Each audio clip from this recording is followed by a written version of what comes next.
Hello friends, स्वागत है आपका आपके अपने यूट्यूब चैनल स्टडी विद कविता में। तो फ्रेंड्स, जहाँ पर आपको मिलेंगे होम साइंस के शॉर्ट नोट्स, शॉर्ट्स क्वेश्चंस और जीके जीएस के इजी टिप्स। तो चलिए फ्रेंड्स, आज का हमारा टॉपिक है स्वास्थ्य की परिभाषा एवं संकल्पना। तो टॉपिक शुरू करने से पहले एक बार फ्रेंड्स हम सब मिलकर जय माता दी बोल देते हैं, क्योंकि माता रानी के नवरात्रे, माता रानी के दिन स्टार्ट हो चुके हैं, जो कि बहुत ही अच्छा लगता है इन दिनों में हमें, जब माता रानी की सुबह पूजा करके और जब पढ़ने बैठते हैं तो पढ़ने में भी बड़ा अच्छा लगता है। तो चलिए फ्रेंड्स, इसी के साथ माता रानी की जय बोलकर हम और माता रानी को धन्यवाद देकर और माता रानी हमें आशीर्वाद दें कि इस बार हम माता रानी के आशीर्वाद से अपने लक्ष्य को प्राप्त करें। तो चलिए फ्रेंड्स, अब आगे हम टाइम बर्बाद ना करते हुए अपने टॉपिक की तरफ चलते हैं। आज का हमारा टॉपिक है स्वास्थ्य की परिभाषा एवं संकल्पना। क्या है स्वास्थ्य की परिभाषा एवं संकल्पना? तो फ्रेंड्स, ये मेरे पास बुक है, ये मेरे पास एक फिजियोलॉजी की बुक्स है, जिसमें से मैं आपको करा देती हूँ। देखिए, ये मेरे पास एक फिजियोलॉजी की बुक है, इसी में से मैं आपको स्वास्थ्य के बारे में पढ़ा देती हूँ, क्योंकि हमारे ये सिलेबस का टॉपिक है और सिलेबस में पूछा जाता है। देखिए फ्रेंड्स, जो भी टीचर्स पढ़ाते हैं या जहाँ से भी पढ़ाते हैं, वो अपने नोट्स के थ्रू, वाइट बोर्ड पर, ऐसे भी सब बुक्स में ही पढ़ाते हैं। बुक से अलग कोई ऐसा कोई जादू टोना नहीं है, कोई ऐसा मंत्र नहीं है जो कि उन्होंने लिया पढ़ा दिया। देखिए, आप किसी भी एक अच्छी बुक को फॉलो करिए और बार बार उसी को पढ़िए, तो बहुत ज़्यादा इधर उधर भागने की कोई आपको ज़रूरत नहीं पड़ेगी, उसी में से आपका काम हो जाएगा। तो चलिए, मेरे पास ये एक बुक है, मैं खुद भी इसी से पढ़ती हूँ और आज आपको भी इसी से करा रही हूँ फ्रेंड्स। तो चलिए फ्रेंड्स, अब हम आगे करते हैं, कंटिन्यू करते हैं इसको। तो स्वास्थ्य क्या है? इस प्रश्न के उत्तर आपको अलग अलग प्राप्त होंगे, क्योंकि स्वास्थ्य के प्रति सबसे दृष्टिकोण, अवधारणा अलग अलग होती हैं। सामान्यतः एक शारीरिक रूप से हष्ट पुष्ट निरोग व्यक्ति को स्वास्थ्य माना जाता है। चलिए फ्रेंड्स, ये थोड़ा सा ऐसे ही दे रखा है बुक्स में, हम यहाँ पे कुछ चीज़ों को छोड़ते हुए मैं इसकी डेफिनेशन मोटी मोटी आपको बता देती हूँ। स्वास्थ्य का मतलब क्या है? स्वास्थ्य का मतलब होता है फ्रेंड्स, हमारे शरीर में किसी भी बीमारी का ना होना। अब हमारे शरीर में कोई बीमारी नहीं है तो इसका मतलब ये नहीं है कि हम स्वस्थ हैं। बीमारी ना होने का मतलब है कि हम मेंटली भी स्वस्थ हों, हम फिजिकली भी स्वस्थ हों। अगर हम शारीरिक और मानसिक रूप दोनों से स्वस्थ हैं तो ही व्यक्ति स्वस्थ माना जाता है। लेकिन अगर तुम सोच रहे हो कि तुम शारीरिक रूप से फिट हो लेकिन तुम्हें मेंटली कुछ प्रॉब्लम है, तो तुम स्वस्थ व्यक्ति नहीं माने जाओगे। और तुम्हें मेंटली तुम बिल्कुल फिट हो लेकिन बॉडी में तुम्हारे शरीर में कोई दिक्कत है, हाथ में दर्द है, पैर में दर्द है, या तुमको डायबिटीज है, कुछ भी है, तो तुम एक रोगी व्यक्ति की कैटेगरी में आओगे। तो बस मोटा मोटा यही है कि आप अपने खुद के ऊपर एग्जाम पे ले लो कि आप फिजिकली और मेंटली, यानी कि आप अपने शरीर से और आप अपने दिमाग से हष्ट पुष्ट हो तो ही आप स्वस्थ हो। आपको किसी प्रकार की कोई चिंता नहीं है, कोई कुछ नहीं है, तो आप एक खुशहाल व्यक्ति हो।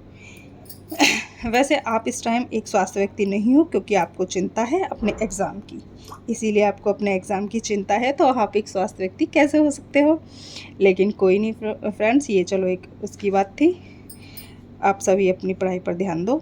तो चलो हम यहाँ पे देख लेते हैं। स्वास्थ्य को अंग्रेजी में हेल्थ कहते हैं, जिस शब्द की उत्पत्ति हेल्थ शब्द से हुई है। हेल्थ का अर्थ है स्वास्थ्य की स्थिति, अर्थात शारीरिक तथा दिमागी क्रियाएं संतुलित तथा सुचारू हो सकें। तो देखिए, वही है इसका मतलब, जो मैंने बताया था कि स्वास्थ्य का मतलब उससे ये जो शारीरिक तथा दिमागी क्रियाएं संतुलित तथा सुचारू हो सके, वही हमारा क्या है? स्वास्थ्य है। स्वास्थ्य अथवा रोगों की अनुपस्थिति, तो वही है, जो हमारे शरीर में रोग नहीं है, अनुपस्थिति है उनकी, तो ही हम एक स्वास्थ्य व्यक्ति हैं। तो देखिए, स्वामी विवेकानंद, ये हमारा एक बड़ा मोस्ट है। स्वामी विवेकानंद के ये जो हमारी डेफिनेशन है ना, ये स्वामी विवेकानंद ने ही ऐसा बोला था कि जो मतलब व्यक्ति, ऐसा नहीं है कि शरीर से ही स्वास्थ्य हो, वैसे व्यक्ति आत्मा से भी, मानसिक रूप से भी अगर व्यक्ति स्वास्थ्य है, अपने सामाजिक परिवेश में, उसके आसपास का जो भी वातावरण है, वह अगर हर चीज़ में खुश है, स्वस्थ है, तो ही वह व्यक्ति स्वस्थ है। ऐसा किसने बोला था? हमारे विवेकानंद ने, जो कि ये डेफिनेशन पूछी भी जा सकती है, तो आप इसको एक बार देख लीजिएगा। स्वामी विवेकानंद के शब्दों में, तो अस्वस्थ व्यक्ति को आत्मा के दर्शन भी नहीं हो पाते। देखा आपने क्या बोला इन्होंने, जो एक अस्वस्थ व्यक्ति है उसको अपनी अपनी खुद की आत्मा के दर्शन भी नहीं हो पाते। ऐसा किसने बोला था? स्वामी विवेकानंद जी ने। कमजोर व्यक्ति आत्मा के दर्शन नहीं कर सकता, चाहे वह शारीरिक रूप से निर्बल निर्बल हो, चाहे वो मानसिक रूप से।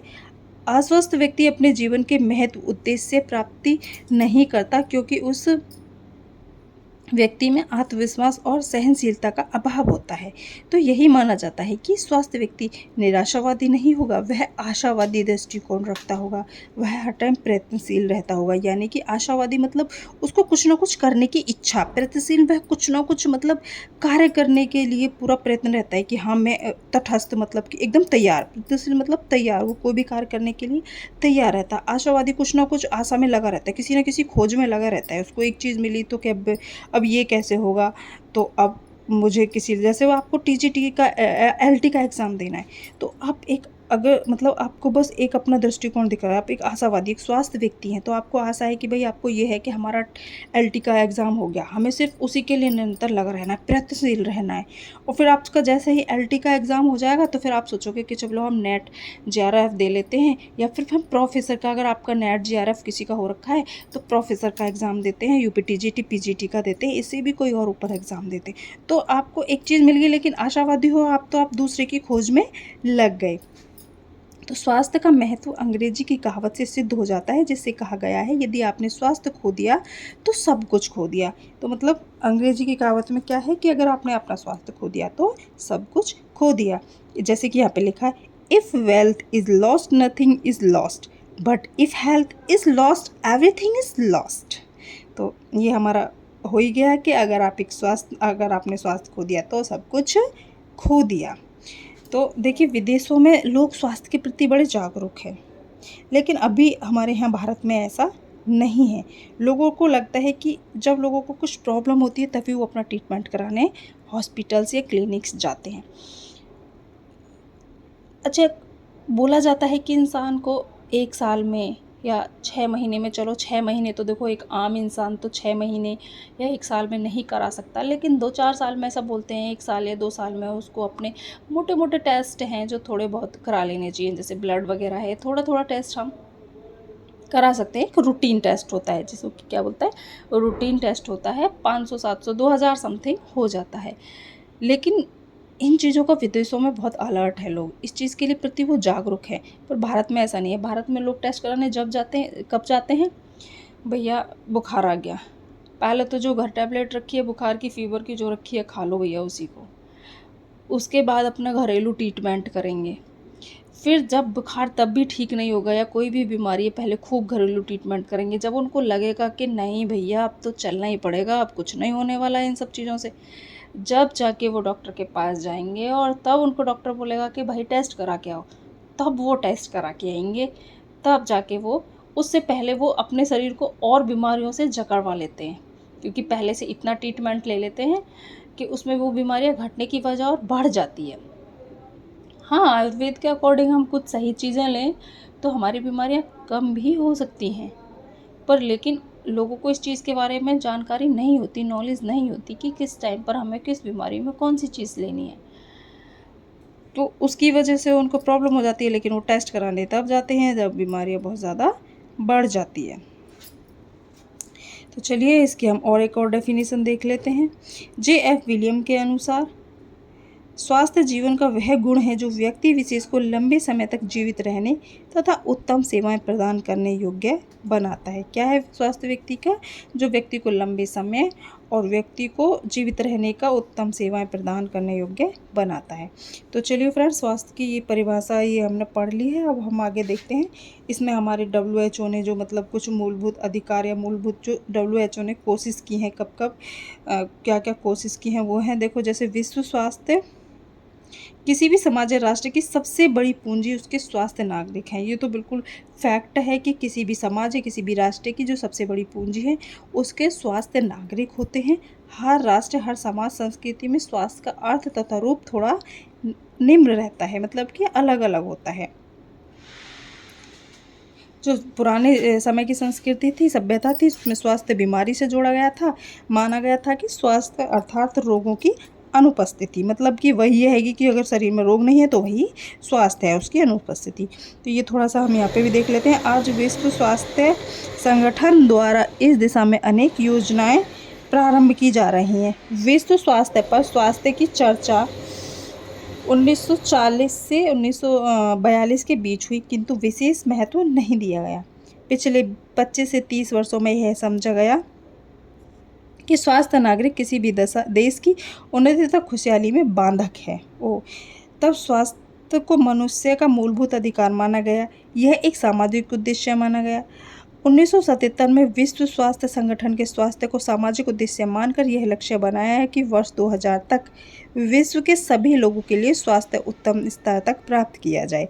मतलब इसमें यही दिया गया है कि यहाँ पे लोगों को इतने में, मतलब के बीच लोगों को एक विशेष महत्व कोई स्वास्थ्य का दिया नहीं गया था। फिर यहाँ पे उनको एक स्वास्थ्य नागरिक देश की उन्नति और खुशहाली का बांधक बता दिया 25 और 30 में। फिर 1977 में विश्व स्वास्थ्य संगठन ने स्वास्थ्य को एक सामाजिक उद्देश्य मानकर यह लक्ष्य बनाया कि 2025 तक हम लोगों को बहुत जागरूक कर देंगे और लोगों को हम स्वास्थ्य के प्रति बहुत ही मतलब कि लोग जागरूक होंगे और उस पर काम करेंगे। जो 1977 में उन्होंने लक्ष्य बनाया था कि हमारा जो उद्देश्य होगा वो वर्ष 2000 तक विश्व के सभी लोगों के लिए स्वास्थ्य स्तर तक प्राप्त किए जाएंगे। जो स्वास्थ्य के स्तर है वो प्राप्त किए जाएंगे। WHO ने ऐसा बनाया।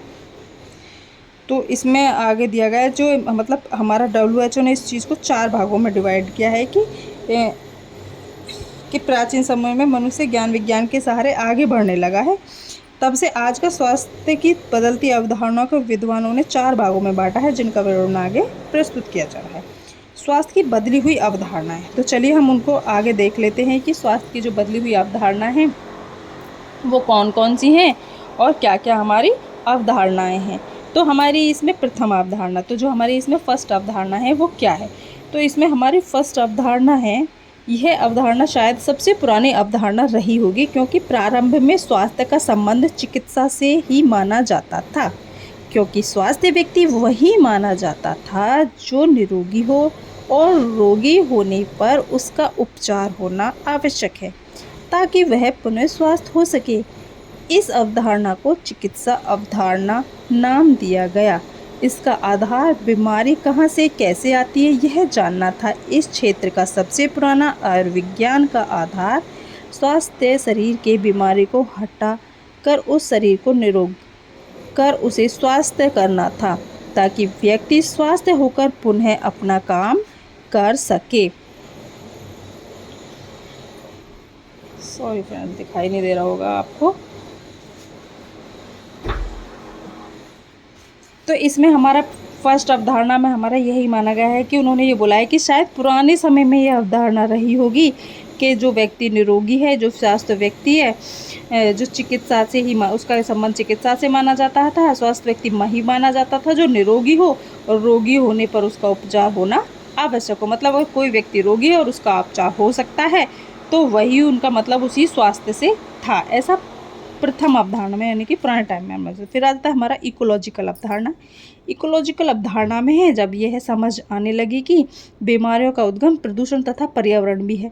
मतलब कि उन्होंने इसमें ये माना है इकोलॉजिकल में कि ही ऐसा नहीं है कि बीमारियां सिर्फ ऐसे ही आ जाती हैं, लोगों में ऐसे फैलती हैं या कैसे। उन्हें पे यहाँ पता चला कि कैसे होती हैं, क्या है। तो लेकिन यहाँ उनको लगा कि बीमारियाँ सिर्फ समझने लगे कि वो जो बीमारियां आने का वो है उद्गम है, मतलब बीमारियां कहाँ से पैदा हो रही हैं। तो बीमारियां पर्यावरण और हमारे प्रदूषण से भी पैदा होती है। कहाँ से पैदा होती है? हमारे वातावरण से और हमारे प्रदूषण से भी। जब हमारे पर्यावरण का बैलेंस खराब हो जाता है, जब पर्यावरण हमारा असंतुलित हो जाता है, तो वो क्या होता है, वो बीमारियों को जन्म देता है, वो बीमारियों का जन्मदाता बन जाता है। तो मनुष्य साफ और संतुलित पर्यावरण रखे, मतलब अपने आसपास साफ सुथरे रखे, जगह को साफ रखे, कहीं पे गंदा पानी ना भरा हो, पेड़ लगे हों खूब सारे, आबादी कम हो उस जगह की, तो वहाँ का पोल्यूशन कम होगा, वहाँ पर्यावरण अच्छा होगा, स्वास्थ्य पर्यावरण होगा, स्वास्थ्य वहाँ का वातावरण होगा, तो लोग ऑटोमेटिक ही वहाँ पर क्या होगा, कम बीमार पड़ेंगे। फिर नेक्स्ट है हमारी तीसरी अवधारणा है मनोवैज्ञानिक प्लस सामाजिक अवधारणा। क्या है? मनोवैज्ञानिक प्लस सामाजिक अवधारणा। जब स्वास्थ्य की परिभाषा में शारीरिक स्वास्थ्य के साथ साथ मानसिक सामाजिक स्वास्थ्य को जोड़ा गया है, तब इस अवधारणा का प्रादुर्भाव हुआ कि मनुष्य शरीर के साथ साथ साथ साथ मस्तिष्क तथा मन भावनाओं से भी बीमार होता है और इन बीमारियों के कारण इनका इलाज चिकित्सा विज्ञान द्वारा नहीं होता। मतलब इसमें माना है कि जो हमारे मानसिक रोगों का कारण हमारी सामाजिक संस्कृत परिस्थितियां भी होती हैं। देखिए, उन्होंने बोला है कि मतलब हम शरीर से ही बीमार हों ऐसा ज़रूरी नहीं है, वही है, कोई बीमारी नहीं है। उन्होंने बोला है कि जो हमारी सामाजिक संस्कृतियाँ हैं वो भी हमारी बीमारी का कारण हो सकती हैं, या फिर हम किसी मनोवैज्ञानिक दृष्टि से भी मतलब फिजियो सोशल कॉन्सेप्ट, मतलब कि हम फिजिकली भी या फिर हम मनोवैज्ञानिक यानी कि हम मानसिक रूप से भी, अब मानसिक रूप से इंसान कब बीमार होता है, मानसिक रूप से जैसे कि आप मान लो उसका दिल दिमाग काम नहीं कर रहा, ऐसा नहीं केवल शरीर से ही बीमार होना है। जैसे कि आपके आस पड़ोस में आपकी पड़ोसी है, आपकी पड़ोसी से किसी बात पे झगड़ा हो गया, लड़ाई हो गई किसी भी चीज़ को लेकर, और शहरों में गाँव में एक नॉर्मल बात है कि गाँव में अगर खेत हैं तो खेत में मेढ़े डोले के ऊपर ही भैया पता चला कि लड़ाई हो गई कि भाई तूने हमारा इतना यहाँ से खेत में से ये इतना काट लिया, इतना खाट लिया, जायदाद के ऊपर लड़ाई चल रही है। और देखिए कि अब कोई झाड़ू लगा रहा है कि तूने मेरे घर के सामने कूड़ा कर दिया, अपनी नाली को मैंने यहाँ से साफ़ किया था, तूने सारा कूड़ा है यहाँ से रोक दिया, नाली साफ़ नहीं की, तूने यहाँ पे कचरा फैला दिया, यहाँ से झाड़ू नहीं लगाई। किराएदारों में अक्सर ऐसा होता है। तो ऐसा नहीं है वो शारीरिक रूप से बीमार है, वो शारीरिक रूप से स्वस्थ है, लेकिन वो फिर एक सामाजिक संस्कृति की वजह से एक मानसिक बीमारी हो जाती है। अगर देखो आपस में लोग बाग झगड़ेंगे, खुश नहीं रहेंगे, अच्छे से नहीं बोलेंगे, तो क्या उससे परेशानी तो होती है, उससे हमारे दिल दिमाग पे असर पड़ता है। हमारा दिमाग अगर किसी से झगड़ा हो जाए तो पूरे दिन के लिए ख़राब हो जाता है, सही से काम भी नहीं कर पाता और ना ही हम खुश रहते हैं। और जब हम खुश नहीं, हमारा दिमाग अच्छे से काम नहीं कर रहा, तो हम एक रोगी व्यक्ति कहलाएंगे। तो ऐसे ही फिर हमारा ऐसी लास्ट है संपूर्णवादी अवधारणा। पिछली मान्यताओं का निचोड़ निकालकर यह संपूर्णवादी अवधारणा का जन्म हुआ, जिस अवधारणा में यह माना गया कि निरोग रहने के लिए सामाजिक मानसिक आर्थिक पर्यावरण का उतना ही हाथ है जितना रोगों का। इतना ही नहीं, इस अवधारणा में व्यक्तिगत स्वास्थ्य ही नहीं, उसके स्वास्थ्य हेतु उसके परिवार, उसके समाज का स्वास्थ्य होना भी आवश्यक है। इसमें इन्होंने क्या माना संपूर्णवादी में?